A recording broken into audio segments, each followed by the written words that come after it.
Hey everybody, and welcome to Weber State Sports Quick Cast. I'm your host, Mark Purser. The football team took on longtime rival Idaho State on Saturday in Pocatello. The Bengals have been, quite honestly, they've been pretty bad during the last few seasons, but we all know how rivalries can go. One Weber State football player actually told me before the game that he would cry if they lost to the Bengals. But thanks to 4 missed field goals by Idaho State, we can always count on them. There would be no tears for the Wildcats in one of the most sloppy football games I have ever attended.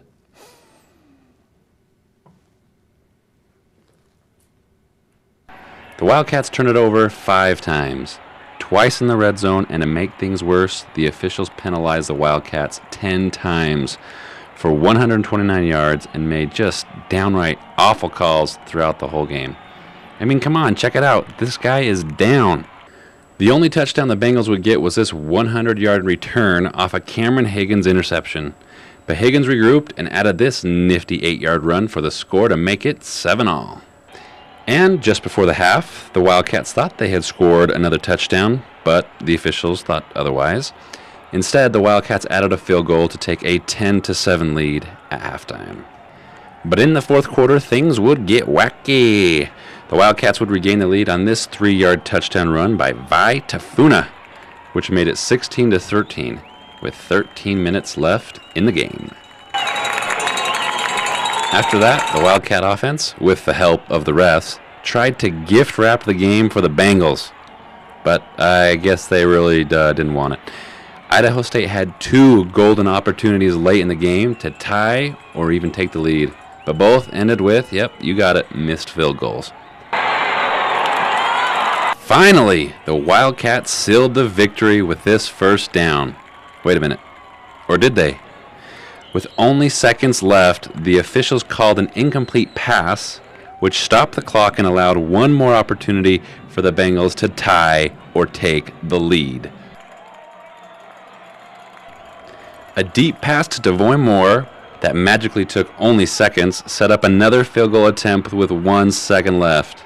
But Brendan Garcia missed his 4th field goal of the game as time expired.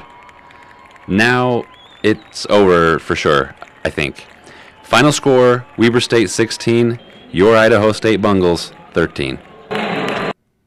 What a crazy game. But on a good note, the defense played pretty good and ended up with 6 sacks.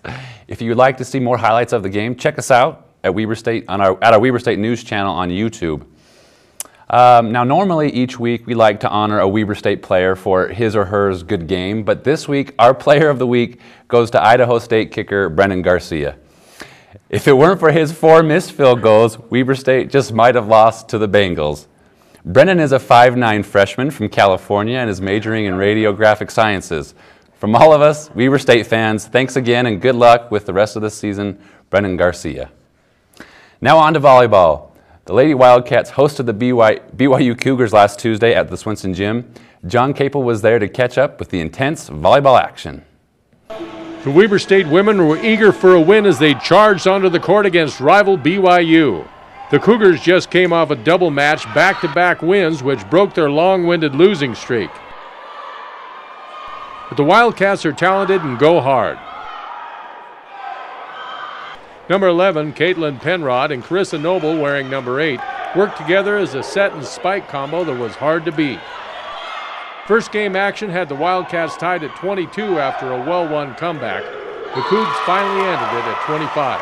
BYU is a lot better than what their record indicates. I mean, they played a tremendously tough schedule. They're long, 6'6", 6'4". I thought we competed well in the first set. I mean, point for point, after we spotted them that first 5-point lead at the beginning. Junior Nina Blake is not afraid to hit the floor. Blake is nearing the 300 mark for digs this season and could end up as one of Weber State's all-time top 10. I thought Beth Ray had a good number. Our number 3 had a good offensive match for us. Ray has reached double figures for kills 13 times in 20 matches this season. The Utah native leads the Wildcats in kills and is currently ranked 6th in the Big Sky Conference. The difference in the match was serving and passing. I thought they passed the ball a little bit better than we did. And then down the stretch, they served a lot tougher than we did. BYU won the match in 3 straight. I thought our kids played hard, and I thought we played scrappy tonight. I wish we could have won. The next home game is against Eastern Washington this Friday night at 7 o'clock. Come on down and support these hard-charging ladies. I'm John Capel for Weber State Sports.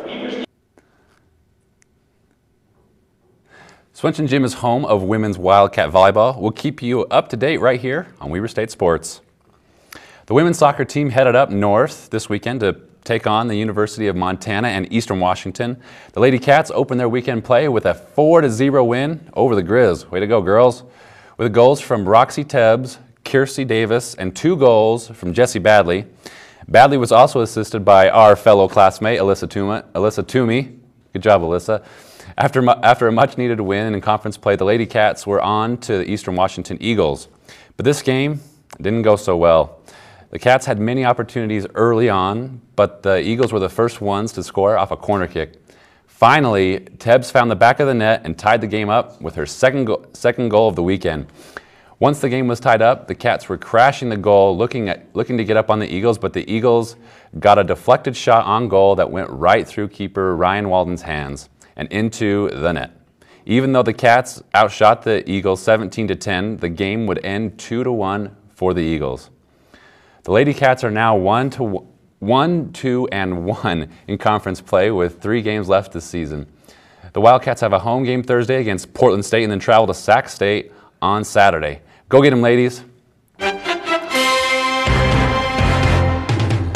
It's Monday again, which flat out just sucks, but there is always one thing that we can count on to cheer us up. Monday Night Football. It's time for our Monday Night Picks. Now, I successfully picked the Jets last week, and this week now it's Chris Johnson and the Titans as they travel to Jacksonville. Let's see who our staff is picking this week. John Coyle, Kaylee's Jaguars. I don't know why she's picking the Jags, but she is. John Capel, like Maple, going with the Jags.